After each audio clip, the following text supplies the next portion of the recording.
আমি এই পেয়ারাটা খাবো। অনেকক্ষণ ধরে দেখছি, এবার পাট করে দেবো একদম।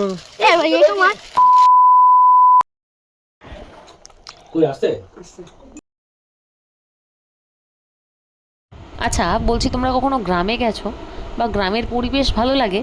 যদি ভালো লাগে একবার কমেন্টে আমাকে জানিও, কারণ গ্রামের কিন্তু পার্মানেন্ট ঠিকানাতে এখন আমিই থাকি। আর গ্রামে থাকতে আমার ভীষণ ভালো লাগে। আর সেই গ্রামে থাকার একটি রিজন তোমাদের সঙ্গে আজকে আমি শেয়ার করব একটা ছোট্ট গল্পের মাধ্যমে, বা ছোট একটা ব্লগের মাধ্যমেই তোমাদের সাথে শেয়ার করি। সেদিন হঠাৎ করেই আমার হাজব্যান্ড আমাকে বলল, চল মা বাড়িতে তো একবার গেছি, আর একবার ঘুরে আসি, এবার না হয় সকাল সকাল যাব আর সন্ধ্যার দিকে বাড়ি আসবো। বললাম চল দেখি একবার গিয়ে কেমন লাগে। ঢুকেই একটা অদ্ভুত আনন্দ। এই যে লোকটা, আমার মামা শ্বশুর, মুখটা দেখলেই যেন মনে হয় মনের ভেতরে একটা অবাক অবাক করা শান্তি, মানে কি বলবো। আর এটা হচ্ছে ছেলে, ছোট ছেলে, যাই হোক বহুত দুষ্টু, কিন্তু খুব ভালো মনের একটা বাচ্চা ছেলে। আর এই যে এটা হচ্ছে আমার মামি শাশুড়ি, অপূর্ব সুন্দরী না, খুব কর্মঠ।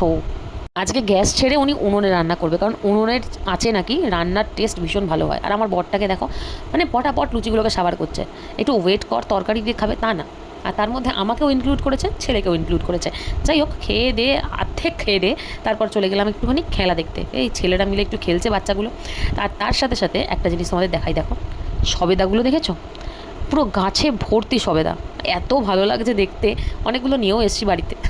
বললো যে চালের ড্রামে রেখে দে, বড় হয়ে গেলে বা পেকে গেলে খেয়ে নিতে পারবি। এখানে একটা জিনিস খুব ভালো লাগে, মানে মানুষগুলো যখন একে অপরের বাড়িতে এসে টিভি দেখে, আড্ডা মারে, গল্প করে, আবার খাবারও দিয়ে যায়, ভালো লাগে বেশ। তারপর একটু আসলাম মামির সাথে একটু গল্প করতে। এসে দেখি মামি লুচি বেলছে, মামা লুচি ভাজছে।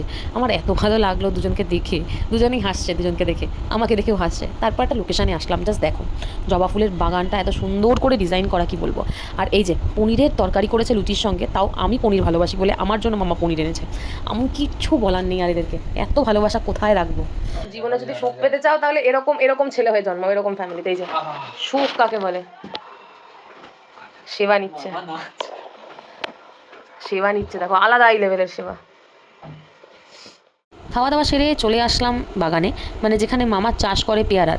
সেখানে যাওয়ার পথে পড়লোই আখের জমিটা, আখ চাষ হয়েছে, দেখো কি ভালো লাগছে। আর তারপর চলে আসলাম পেয়ারা বাগানে। পেয়ারা বাগানে ঢুকে দেখি এত এত সারিতে সারিতে গাছ, একটা অদ্ভুত জিনিসও দেখতে পেলাম। সেখানে দেখলাম পেয়ারাগুলোকে কীভাবে যেন একটা ওই প্লাস্টিকের মধ্যে আটকে রেখেছে, আর ভেতরে দেখো জল জমে আছে। আসলে বৃষ্টি হয়েছিল, এই পেয়ারাগুলো নাকি বৃষ্টির জলে পোকায় খেতে পারে বা নষ্ট হয়ে যেতে পারে, তার জন্য এভাবে রেখে চাষ করা হয়, পেয়ারা প্লাস্টিকে আটকে। জল পড়ছে, ইস্যু করে দিতে পেয়ারা। জামরুলগুলো দেখো, এত বড় একটা গাছে সব জামরুল নষ্ট হয়ে গেছে। খারাপও লাগছিল দেখতে। এটা মামার বাগান নয়, বাট যারই বাগান হোক না কেন তার জন্যই খারাপ লাগছে। এত কষ্ট করে তৈরি করা একটা বাগান, ফল নষ্ট হলে তো খারাপ লাগবেই। যাই হোক, তারপরে আল ধরে চলে গেলাম অন্য একটি বাগানের দিকে। মামার আরও একটা বড় বাগানে জমি আছে, সেখানে গেছিলাম। সেখানে এসে দেখি উচ্ছের চাষ হয়েছে, এত এত গাছ।